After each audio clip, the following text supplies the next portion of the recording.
आ जाओ, कच्चा मूंगफली खाओ, कच्चा खाओ, भूजा खाओ, ताजा ताजा। कहो भाई का हाल है? अरे कहो मित्र, का हाल बा? सब बढ़िया है भाई। सब बढ़िया बा। बोला का सेवा करी? मूंगफली दे दे एक पाव यार। कितना दे? एक पाव दे दे। एक पाव। हाई ले जा, मूंगफली कच्चा कच्चा खा, पाकल पाकल खा। हमरे के दूर कच्चा का मूंगफली दे कि पकल का दे? ये कचक्के दे दो। कच्चा का दे। नहीं नहीं नहीं सारुण के यहाँ कुछ तो गड़बड़ है, जरूर कोई ना कोई गड़बड़। क्या रुपये दे? हाँ? क्या रुपये दे? अरे तुम्हारे जिगरी दोस्त हो यार, तुम्हारे मीते हो तो उसका पैसा मांगा जा, फिर बाद में फिर आए। हाँ ठीक है ठीक है। हाँ ठीक है। आ जाओ, कच्चा मूंगफली खाओ, ताजा ताजा कच्चा मूंगफली खाओ। रुको जरा, अभी मजा आएगा ना भिड़ो। कहो मित्र, का हाल बा? बढ़िया भाई का हाल हो? सब बढ़िया बा। हाँ बढ़िया है। अरे कोनो चार्जर बा?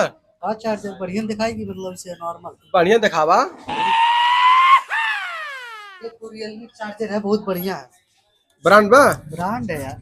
चला ठीक बा। पैसा भाई? कैसे पैसा? अरे चार्जर को पैसा लगा।